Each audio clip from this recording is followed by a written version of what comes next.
Je suis Ulysse Arago, un violoncelliste de l'ONPL. J'ai commencé le violoncelle très jeune, à 4 ans et demi, dans une famille de musiciens. Et puis mes frères sont aussi musiciens.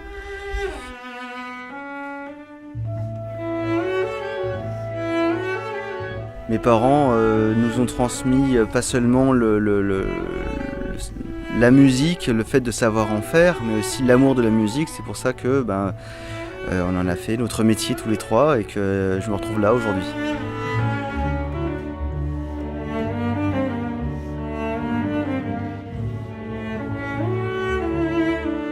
Étant petit, à 3 ans, en fait, je confondais le violoncelle et la contrebasse. Et j'étais persuadé que la contrebasse, c'était des pids, que des pids, et je me suis dit, 3 pids par-ci, 3 pids par-là, je vais m'en sortir à bon compte. Et donc c'est comme ça que je me suis mis au violoncelle, comme un feignant. Bon, finalement, ça m'a énormément plu et j'ai adoré le son, et puis le conservatoire, j'ai préféré le conservatoire à l'école. Bon, c'est bien, ça commence à prendre forme. J'ai marqué le piano pour toi, mais je pense que tu peux y aller vraiment un petit peu plus. Et surtout sur le do, des mi, là-dessus tu peux vraiment y aller un petit peu plus. D'accord? Ouais.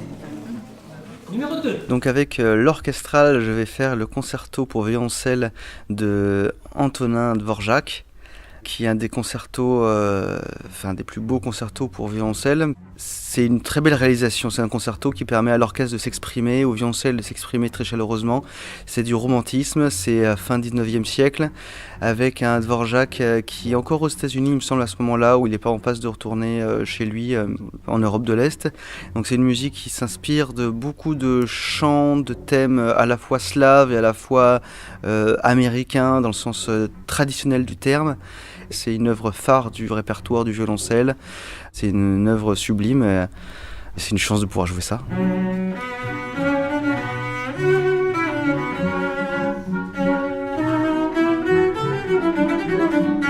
Le premier mouvement, il est très héroïque.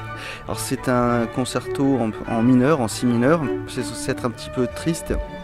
L'orchestre commence dans cette atmosphère-là, et dès que le violoncelle rentre, il est censé, comme dans tous les concertos, rentrer sur la même tonalité.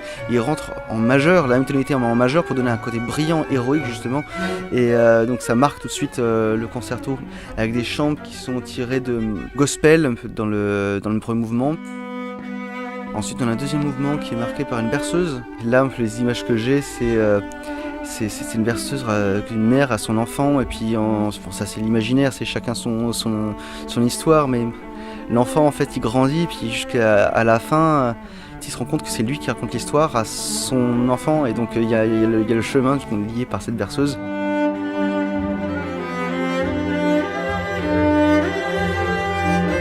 Et le final, qui lui aussi est avec un thème très martial. C'est un rondo, donc un rondo en fait c'est un thème, c'est refrain, couplet, refrain en fait. Et le refrain était quelque chose qui est donc assez guerrier.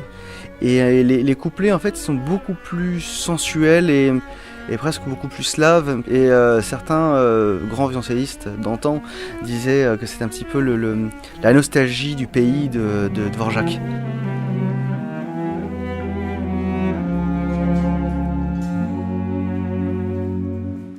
En fait, l'instrument, c'est ma voix. Je dois chercher à le maîtriser pour donner toutes les émotions que je pourrais vouloir transmettre avec ma voix.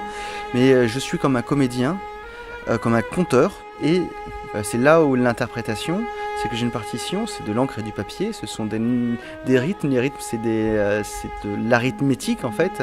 Et je vais devoir essayer d'interpréter ces signes pour donner une émotion. Et alors, il y a plusieurs choses qui sont assez objectives, mais qu'est-ce que je peux donner de ma personne là-dedans pour pouvoir au mieux transmettre ce que je pense être le message du compositeur. C'est pas simple, mais c'est ça qui est passionnant. On a un rapport à la scène tous différents. C'est quelque chose de particulier. Il y en a qui le vivent plus ou moins bien, il y en a qui aiment être au centre de l'attention. Personnellement, c'est quelque chose que j'ai appris presque à aimer. Quand on est tout seul sur scène, avec un public, on peut avoir l'impression, la peur de se faire manger par ces gens qui nous écoutent, qui nous épient. Et quand on réalise qu'en réalité, les gens sont bienveillants et ils veulent simplement pouvoir rêver. Et donc le but du musicien qui est au centre, c'est simplement donner cette chose-là, donner ce bonheur aux gens. Et les gens vont avoir envie de pardonner les erreurs parce que c'est pas ce qui compte. Ceux qui pardonnent pas, tant pis pour eux.